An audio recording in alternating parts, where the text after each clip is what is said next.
Akhirnya gajian juga. Bisa buat biayain sekolah anak, biayain istri. Sisanya bisa buat gua mancing kali ya.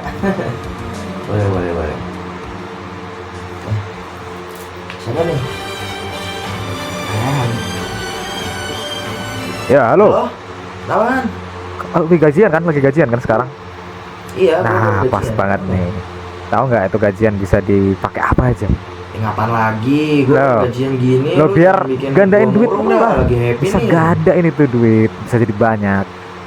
Ini udah aku kirimin link game yang bisa narik duit yang aku bilang tadi. Serius lu? Bisa, emang Awas aku. aja kalau zong gua maki-maki ntar. Enggak bisa.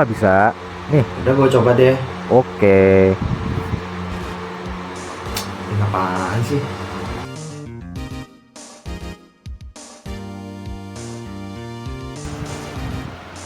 Loh, menang. Iya, saldo gua nambah. Coba lagi ah.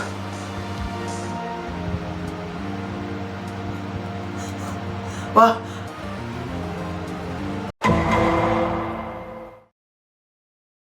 Iya.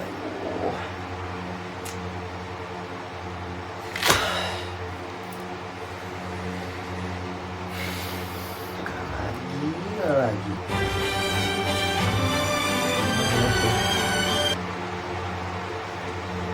Halo, kenapa Dek?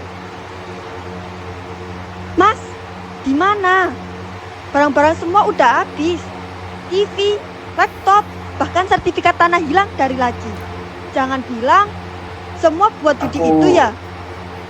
Cuma mau nyari cara biar kita bisa balikin semua.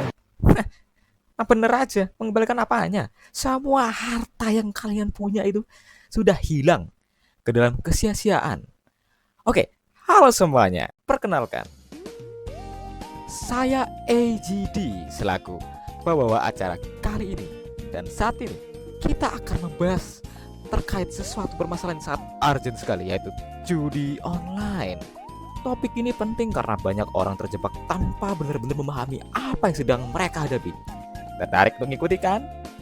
Mari kita bongkar bagaimana skema ini berjalan. Woi, kamu yang di sana, perhatikan gak sih?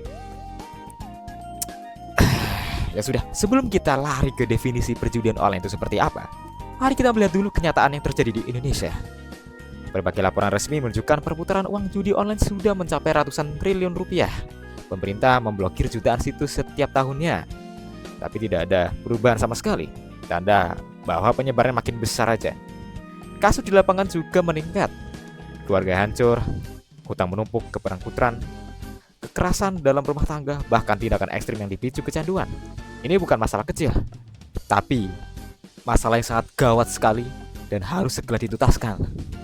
Nah, dari sini mungkin masih ada yang bingung. Loh, kenapa kalau misalnya perjudian itu sudah tidak pasti tapi masih banyak ingin mengikuti dan ingin bermain dalam pertaruhan seperti ini? Nah, mari kita jelaskan dari awal. Banyak orang terjerumus bukan karena berniat, tapi karena dibombardir iklan atau spanduk besar dalam entah itu dari HP atau dari laptop mereka. Bonus besar seperti cashback, testimoni kemenangan palsu, dan janji modal kecil untuk besar. Algoritma media sosial memperlihatkan konten serupa terus-menerus. Jadinya orang-orang terasa tertarik dan penasaran apakah benar bisa jadi kaya mendadak dengan modal jari doang. Nggak mungkin lah. Oke, bayangkan saja kalian adalah seorang yang baru mencoba dan sudah merasa kecanduan. Bayangkan aja, jangan beneran ya. Tetapi karena meskipun udah rugi bertubi-tubi, rasa ingin balik modal masih ada.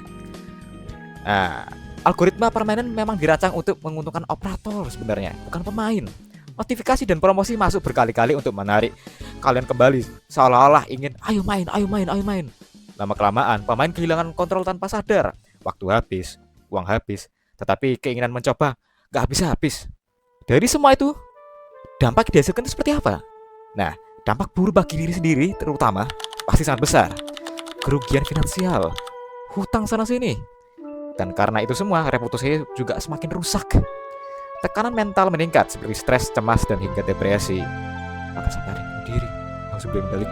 Produktivitas menurun drastis, pekerjaan terganggu, sekolah tak fokus, dan hidup terasa berantakan. Sangat-sangat kacau sekali.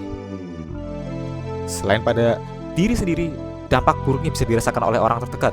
Nah, terutama bagi orang-orang yang menjadi kepala keluarga mereka bisa terkena dampaknya, pertengkaran, hilangnya kepercayaan, dan suasana rumah menjadi retak.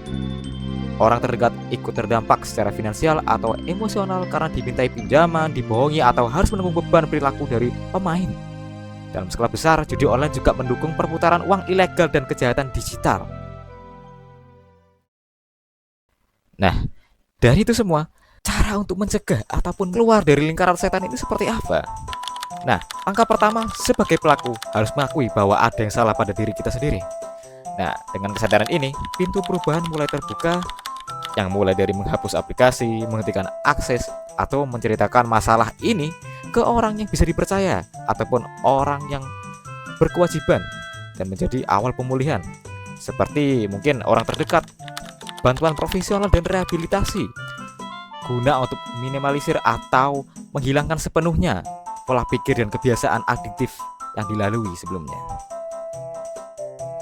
Nah, bagi yang belum terdampak atau belum terkena sama sekali, misalnya ada pengajakan dari seseorang untuk melakukan judi online, katakan tidak saja.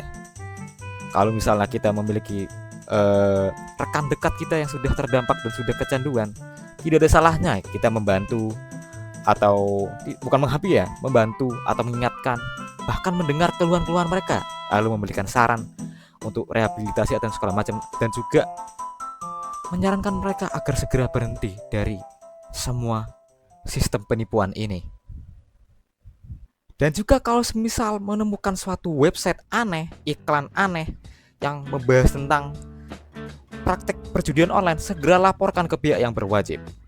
Karena penyebaran seperti ini harus segera dihentikan. Jangan sampai orang-orang yang belum terdampak akan menyesal seumur hidupnya. Oke, perjudian online bukanlah peluang, melainkan jebakan yang dirancang dengan sangat halus. Semoga kita semua bisa lebih berhati-hati, saling mengingatkan, menguatkan, dan berani memilih kehidupan yang lebih sehat dan terarah. Terima kasih sudah mendengarkan, dan kalian harus janji, jika ada perjudian online, hindari dan juga laporkan kepada pihak yang berwajib. Oke? Iya ya, nggak bakal percaya judi online, iya enggak. Aduh, seribet banget sih. Emangnya buat apa aku percaya? Karena aku yang selama ini membuat skema penipuan itu. Dengan ini aku bisa meraup keuntungan.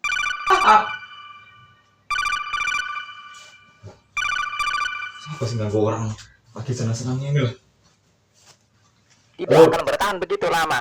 Kami polisi sudah mengepungmu di luar.